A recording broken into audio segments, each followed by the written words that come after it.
This story didn't begin with the opening tip-off. It started in the aftermath of Game 1, when frustration spilled over. Fever fans believed the officials had stolen the night with whistles that felt one-sided and calls that tilted momentum. Social media lit up with clips of questionable fouls and commentary accusing the league of letting Indiana down. The mood wasn't just disappointment, it was disbelief. People felt their team had been denied the chance to fight on equal ground. So when Gainbridge Fieldhouse filled for Game 2, the energy was more than playoff excitement. It was anger, determination, and the demand for redemption.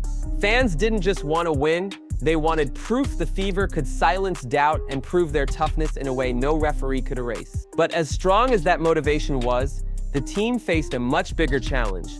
They weren't just fighting the opponent or the officiating. They were heading into battle without key players who defined their season. Before the ball even touched the court, Indiana was already facing a nightmare.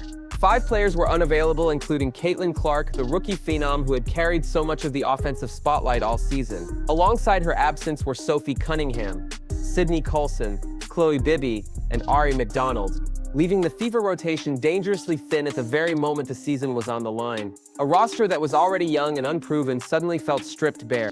The question hung in the air.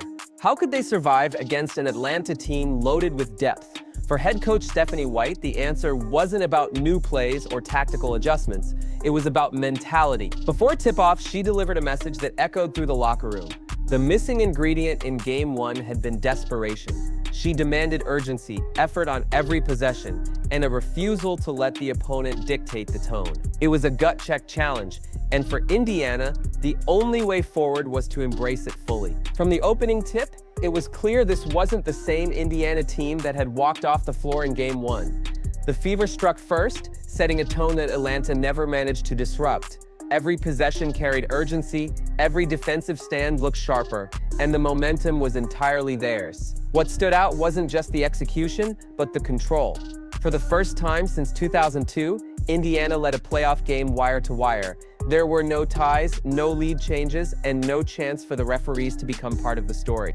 Each basket added to the pressure on Atlanta. Each stop silenced the whispers that Indiana couldn't rise when the moment demanded it. This was basketball on their terms, a team refusing to let outside noise dictate the night. By the end of the first quarter, the message was already loud. Indiana wasn't here to survive, they were here to dominate. But the real story wasn't just the start, it was how they dismantled Atlanta on the defensive end. If Indiana's offense gave them confidence, it was their defense that crushed Atlanta's spirit. The Dream, a team known for fast tempo and perimeter shooting, suddenly looked trapped. In the first half, they managed just 1 three-pointer in 10 attempts, their spacing collapsing under Indiana's relentless pressure. Every pass seemed rushed, every shot contested, and possessions ended in frustration more often than points. By the final buzzer, Atlanta had gone just 5 for 19 from deep and under 40% overall. Their offense suffocated from start to finish. Indiana dictated the rhythm, refusing to give clean looks or second chances. What made it even more remarkable was how disciplined the Fever stayed, contesting without fouling, communicating and rotating as though every player knew exactly where to be. It wasn't luck, it was intent. A masterclass in defensive execution that stripped Atlanta of their identity. But while defense carried the backbone of the win, Indiana still needed players willing to step forward and seize the moment on offense. What made this victory even more powerful was the way every player seemed to rise when their team needed them. Kelsey Mitchell, long the steady scorer for Indiana, carried the offensive load with 19 points, including 4 three-pointers that stopped Atlanta's hopes of a comeback before they could begin. Aliyah Boston provided the anchor inside, adding 15 points and controlling the paint with rebounds and smart passing that forced double teams to open looks for her teammates. Natasha Howard brought grit, battling under the rim for every loose ball and contributing 12 points that gave Indiana the toughness they desperately needed in a short-handed game. Then came the spark no one expected, rookie Makayla Timpson, who poured in 9 points in just 9 minutes of action. Her confidence and energy injected life into the rotation and showed that even thin rosters can still surprise. Each performance added a piece to the puzzle, but the moment that electrified the arena was still to come. No storyline captured the night better than Lexi Hall's performance. Known more for her hustle and defense than for putting up big scoring numbers, she stepped into a spotlight few expected her to claim.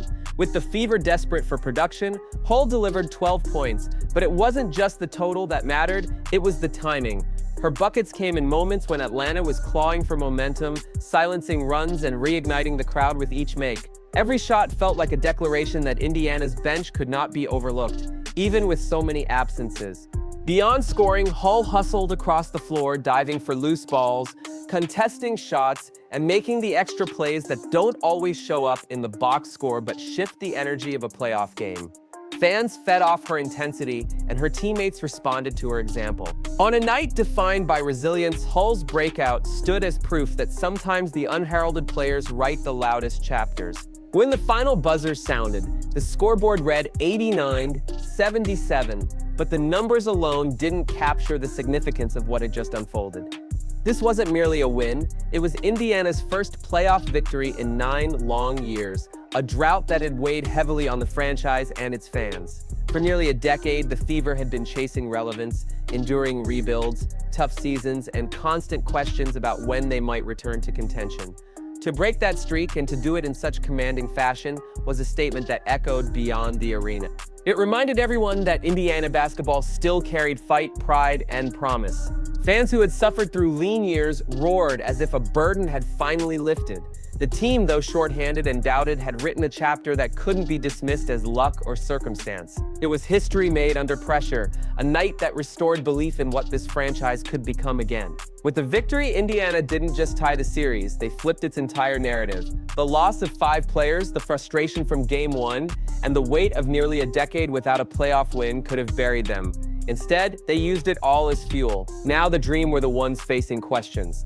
Their offensive struggles exposed and their confidence shaken. Suddenly, the pressure shifted. For Indiana, the win meant more than survival.